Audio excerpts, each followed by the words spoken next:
High বন্ধুরা, আমি recipe রান্না খাই বন্ধুরা। আজকে আমি বাজার থেকে রুই মাছ কিনেছি। তো রুই মাছটাকে আমি ভালো করে ধুয়ে নিয়েছি, নুন হলদি লাগিয়ে আবার ধুই, আবার নুন হলদি লাগিয়ে ভালো করে লাল করে ভেজে নিয়েছি।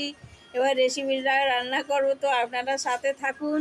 চলুন আমি কিভাবে রান্না করছি। বাটা মশলা তো কিছুই দেবো না, তো ধনের গুঁড়ো দেবো, একটু জিরের গুঁড়ো দেবো, আর ধনে পাতা দেবো, কাঁচা লঙ্কা চেরা, টমেটো দিয়ে এসব দিয়ে রান্না করব। নুন হলদি দেবো, তো পাঁচ ফোড়ন, জিরির ফোড়ন, শুকনো লঙ্কার ফোড়ন দেবো। তো চলুন সাথে দেখে নেবেন আমি কি কি মশলা দিচ্ছি। জিরির গুঁড়ো, নুন 1 চামচ, হলদি 1 চামচ, ধনের গুঁড়ো 1 চামচ, আর জিরির গুঁড়ো 1 চামচ। এখানে পাঁচ ফোড়ন, জিরি, গোটা শুকনো লঙ্কা নিয়ে নিচ্ছি। তেল আছে, তেল দেবো, কড়াইতে তেল আছে আরও দিয়ে থেতু করে নিয়েছি। গোলমরিচ কাঁচাতে, বাটা মশলা দিচ্ছি না, তা গোলমরিচটাকে আমি একটু জল দিয়ে রেখে দিয়েছি। এখানে গোটা গোটা আমি থেতু করি। জ্বলছে, কড়াইতে তেল আছে, আর একটু অল্প করে তেল দিয়ে দেবো, বাস।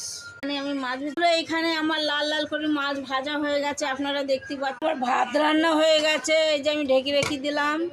ছোটো ছোটো করে টমেটো ধুই কাটা হয়ে গেছে, ধনে পাতা চূড়ানো হয়ে গেছে। এখানে আদা থেতু আছে বন্ধুরা। এখানে একটা গোটা রসুন থেতু করা হয়ে গেছে। এখানে পেঁয়াজ 2 পিস বড় বড় কেটে নিয়েছি।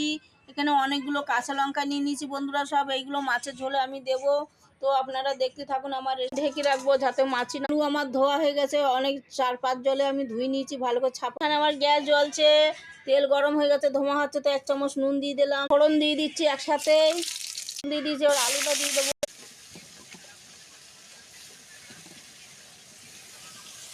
বন্ধুরা, সব আলু দিয়ে দিলাম, একটু নাড়াচাড়া করে নিচ্ছি বন্ধুরা, দেখে নিন। 1 চামচ হলদি দিয়ে দিলাম কালারের জন্য।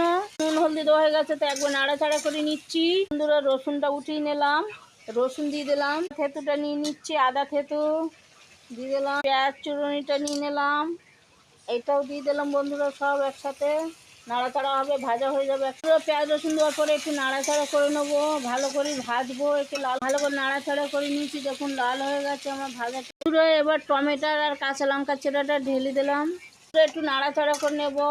ধনের গুঁড়ো দিয়ে দিচ্ছি 1 চামচ, গুঁড়ো নিয়ে নিলাম বন্ধুরা, এই চামচে করে দিয়ে দিলাম 1 চামচ। নাড়াচাড়া করে নেবো, হয়ে এসছে। পুরো গোলমরিচ থেতু কাটাটা এবার দিয়ে দিলাম লাস্টে, জল দিয়ে রাখা ছিল। এখন বন্ধুরা গোলমরিচ দিয়ে দিয়েছি, তো একটু নাড়াচাড়া করে নিলাম আবার। দেখুন লাল করে ভেজে নিয়েছি, তেল ছেড়ে দিয়েছে। এবার এবার আমি জল বন্ধুরা, আলু গলি গেছে, ভাজি কেটে দেখিয়ে দিচ্ছি। দেখুন লাল করে ভাজা। দেখুন বন্ধুরা আলু গলি গেছে, একদম ভাজতে আমি আলুকে গালিয়ে দিয়েছি। 1 বাটি জল দিয়ে দেবো এতে, ঝোলের জন্য, যতটা ঝোল খাবো অতটা জল। নাড়াচাড়া করে নিলাম বন্ধু, ঝোল ফুটছে, তো আমি মাছগুলো এবার ঢেলে দিয়ে দিলাম, পাতা ছিটিয়ে দিলাম বন্ধুরা। মাছের ঝোল কমপ্লিট হয়ে গেল।